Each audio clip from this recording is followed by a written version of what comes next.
Hello friends, M के steno practice YouTube channel पर आपका स्वागत है।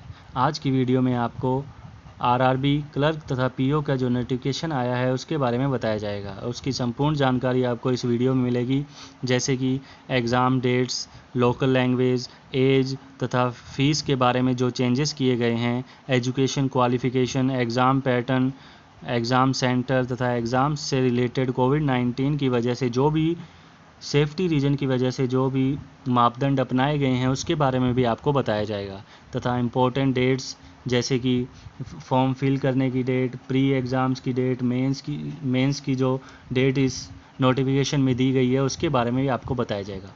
अगर आप इस नोटिफिकेशन को पूरा पढ़ना चाहते हैं तो आप डिस्क्रिप्शन में दिए गए टेलीग्राम ग्रुप के लिंक से ग्रुप ज्वाइन कर इसकी PDF डाउनलोड कर सकते हैं। तो वीडियो स्टार्ट करते हैं। यह ऑफिशियल नोटिफिकेशन है जिसमें आपको बताया गया है कि जो आरआरबी के एग्ज़ाम्स, क्लर्क और पीओ के जो एग्ज़ाम्स होंगे वह सितंबर, अक्टूबर, नवंबर में कंप्लीट किए जाएंगे, यानी प्री मेंस इंटरव्यू सभी अक्टूबर, नवंबर तथा सितंबर में किए जाएंगे। यह टेंटेटिव डेट्स है तथा पेंडेमिक जो कोविड-19 पेंडेमिक की वजह से चेंज भी किए जा सकते हैं। नेक्स्ट आपको इस PDF में दिखाएंगे लोकल लैंग्वेज के बारे में। जो भी बैंक से रिलेटेड लोकल लैंग्वेज होती है आपको उसका भी ध्यान रखना है। आप जिस स्टेट से फॉर्म भरते हैं वहाँ की लोकल लैंग्वेज आपको आनी चाहिए। जैसे यहाँ पर बैंक के नाम दिए गए हैं: आंध्र प्रदेश ग्रामीण विकास बैंक, आंध्रा प्रगति ग्रामीण, अरुणाचल प्रदेश ग्रामीण बैंक। अगर आप आंध्र प्रदेश में फॉर्म फिल करते हैं तो आपको तेलुगु आना ज़रूरी है। तेलंगाना स्टेट से या आंध्र प्रदेश से तो आपको तेलुगु आना ज़रूरी है। आप जिस भी स्टेट से फॉर्म फिल करते हैं वहाँ की लोकल लैंग्वेज आपको सीखनी पड़ेगी, जिसका एग्ज़ाम के बाद टेस्ट भी होता है। नेक्स्ट इस नोटिफिकेशन में आपको बताया गया है एलिजिबिलिटी क्राइटेरिया के बारे में, जो कि एज से रिलेटेड इम्पोर्टेंट इंफॉर्मेशन आपको यहाँ दी जाएगी, जिसमें कोई भी किसी प्रकार का चेंज नहीं किया गया है पिछले ईयर्स के मुकाबले में।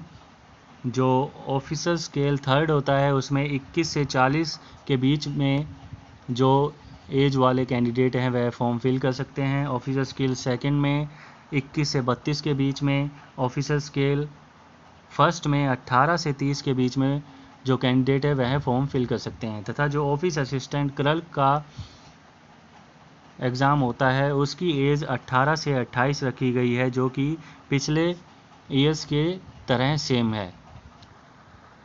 नेक्स्ट आप देख सकते हैं इसमें जो एज में रिलैक्सेशन दी जाती है वह भी सेम रखी गई है। Schedule caste, schedule tribe, SC ST, OBC के SC ST के लिए 5 इयर्स जो कि सेम है पहले की तरह, तथा OBC के लिए 3 इयर्स है। और बाकी भी जो होती हैं रिलैक्सेशन सेम वही रखी गई हैं, कोई इसमें चेंजेस नहीं किए गए। नेक्स्ट आपको एजुकेशन क्वालिफ़िकेशन के बारे में बताया जाएगा। अगर आप पीओ तथा क्लर्क का फॉर्म फिल करना चाहते हैं तो आपकी क्या क्वालिफ़िकेशन होनी चाहिए वह इसमें बताया गया है: एजुकेशन क्वालिफ़िकेशन एंड एक्सपीरियंसेस। अगर आप ऑफिस असिस्टेंट यानी क्लर्क का फॉर्म फिल करते हैं तो आप बैचलर डिग्री कंप्लीट होनी चाहिए किसी एक रिकॉग्नाइज्ड यूनिवर्सिटी से, और आपको जिस भी स्टेट में जिस भी राज्य में फॉर्म फिल करते हैं वहाँ की आपको लोकल लैंग्वेज आनी चाहिए। जैसे अगर आप गुजरात में फॉर्म फिल करते हैं तो आपको गुजराती आनी चाहिए। उसी प्रकार जिस भी स्टेट में आप फॉर्म फिल करते हैं वहाँ की लोकल लैंग्वेज आपको आनी चाहिए, तथा वर्किंग नॉलेज भी होनी चाहिए कंप्यूटर में। ऑफिसर स्केल में भी सेम रखा गया है क्वालिफ़िकेशन, बैचलर डिग्री होनी चाहिए और लोकल लैंग्वेज और working knowledge of computer. Next एक इम्पोर्टेंट इसमें चेंजेस किए गए हैं पिछले साल की तुलना में, जो कि आपके सामने है। एप्लीकेशन फ़ीस के बारे में चेंजेस किए गए हैं। जैसे कि आपने पिछले सालों में देखा होगा, SC ST PWBD कैंडिडेट्स के लिए पिछले सालों में जो एग्ज़ाम फ़ीस होती थी वह 100 रुपये होती थी, लेकिन इस बार इसको 75 रुपये बढ़ाकर 175 रुपये कर दिया गया है। और SC ST PWBD के अलावा जो भी कैंडिडेट होते हैं उनके लिए यह फ़ीस 850 रुपये कर दी गई है, जो कि पिछले कुछ वर्षों से 600 रुपये चल रही थी, उसे बढ़ाकर 850 रुपये कर दिया गया है। यह इम्पोर्टेंट इसमें चेंज लाया गया है इस साल में। और नेक्स्ट आपको एग्ज़ाम पैटर्न के बारे में बताया जाएगा, जो कि सेम रखा गया है, इसमें कोई चेंजेस नहीं किए गए हैं। जैसे पहले आप प्री का एग्ज़ामिनेशन देख लीजिए। प्री के एग्ज़ाम में 2 सब्जेक्ट आते हैं, रीजनिंग तथा न्यूमेरिकल एबिलिटी, जिसमें आपको number of question 40-40 total 80 number of question आते हैं, जिनके मार्क्स भी 80 नंबर होते हैं, 40 रीजनिंग के और 40 न्यूमेरिकल एबिलिटी के। और इसके लिए, इसे सॉल्व करने के लिए आपको टोटल 45 मिनट का टाइम दिया जाता है। सेम पैटर्न ऑफिसर स्केल में भी रखा गया है। 2 सब्जेक्ट हैं, रीजनिंग तथा क्वांटिटेटिव एप्टीट्यूड, और नंबर ऑफ़ क्वेश्चन भी सेम है 40-40 दोनों में, और दोनों नंबर ऑफ़ क्वेश्चन तथा मार्क्स भी सेम रखे गए हैं, इसके लिए भी आपको 45 मिनट का समय दिया जाएगा। नेक्स्ट आपको मेंस एग्ज़ाम का पैटर्न बता देते हैं, जिसमें कि 5 सब्जेक्ट आते हैं, reasoning, computer, journal awareness, numerical ability तथा इंग्लिश या हिंदी में से कोई एक आपको करना होता है, जिसमें नंबर ऑफ़ क्वेश्चन सभी में 40-40 होते हैं। टोटल 200 नंबर ऑफ़ क्वेश्चन आते हैं, जिसके लिए आपको 2 घंटे का समय दिया जाता है। रीजनिंग के 40 क्वेश्चन के लिए आपको 50 मार्क्स दिए गए हैं। उसी प्रकार मैथ्स के भी 40 क्वेश्चन के लिए आपको 50 मार्क्स दिए जाएंगे। कंप्यूटर के 40 क्वेश्चन के लिए आपको 20 मार्क्स, और जर्नल अवेयरनेस के लिए 40 क्वेश्चन के लिए 40 मार्क्स। हिंदी या इंग्लिश के किसी एक लैंग्वेज को आप कर सकते हैं, जिसके लिए आपको 40 मार्क्स मिलेंगे। इस नोटिफिकेशन में एक इम्पोर्टेंट इन्फॉर्मेशन आपको देनी है, जो कि कोविड-19 पैंडेमिक की वजह से इसमें चेंजेस किए गए हैं।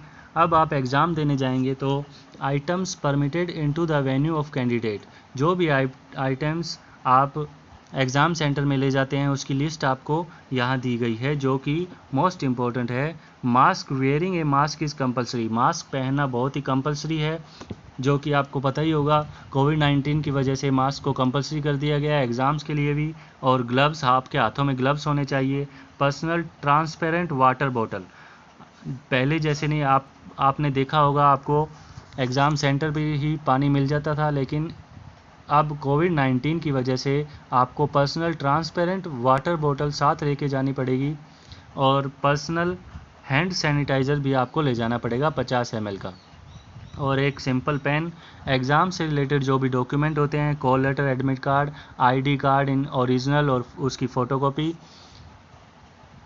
ये इम्पोर्टेंट सूचना है जो कि इस बार के नोटिफिकेशन में चेंज किया गया है कोविड-19 पैंडेमिक की वजह से।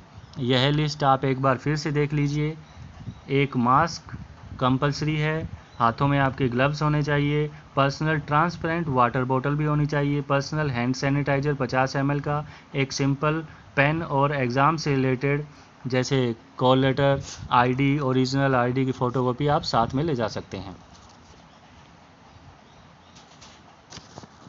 और साथ में इसमें दिया गया है कि candidate should not share any their personal belongings material, आप अपना कोई भी मटेरियल किससे शेयर नहीं कर सकते हैं। Candidate should maintain safe social distance with one another, आपको दूसरों से डिस्टेंस बना के रखना है, सोशल डिस्टेंसिंग बनाए रखनी है। और candidate should stand in the row as per the instruction provided at venue में जो भी एग्ज़ाम सेंटर पे आपके जो भी इंस्ट्रक्शन दिए जाएंगे आपको उसको फॉलो करना है। और साथ में आपको जो इम्पोर्टेंट डेट्स है वो भी दी गई हैं। ऑनलाइन रजिस्ट्रेशन की डेट है 1/7 से 21/7 तक, और फ़ीस की पेमेंट भी आप 1/7 से 21/7 के बीच में कर सकते हैं। और जो download of call letters online examination pre के जो एग्ज़ाम है उसके एग्ज़ाम के लिए कॉल लेटर डाउनलोड करने के लिए आपको अगस्त मंथ में इंफॉर्मेशन मिल जाएगी। यहाँ पर कोई स्पेसिफिक डेट नहीं दी गई है कॉल लेटर डाउनलोड करने के लिए। आपको अगस्त मंथ के लिए टाइम दिया गया है, इसमें आप कॉल लेटर डाउनलोड कर सकते हैं, आपको इन्फॉर्मेशन दे दी जाएगी। और प्री का जो एग्ज़ामिनेशन है उसके लिए सितंबर अक्टूबर में आपको डेट्स दी जाएगी। अभी इसी में कोई सूचना नहीं दी गई है, इससे रिलेटेड इन्फॉर्मेशन आपको आने वाले समय में दे दी जाएगी।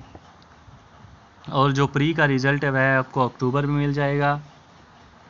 मेंस के जो कॉल लेटर है वह आपको अक्टूबर नवंबर में, और ऑनलाइन एग्ज़ामिनेशन मेंस का वह भी आप अक्टूबर और नवंबर में दे सकते हैं। इसकी जानकारी आपको आने वाले समय में दे दी जाएगी। इंटरव्यू के लिए जो आपको कॉल लेटर है वह भी नवंबर के लास्ट में या अक्टूबर में आपको मिल जाएंगे। और ये जो भी डेट्स दी गई हैं इसमें पेंडेमिक की वजह से कोई भी चेंजेस किए जा सकते हैं।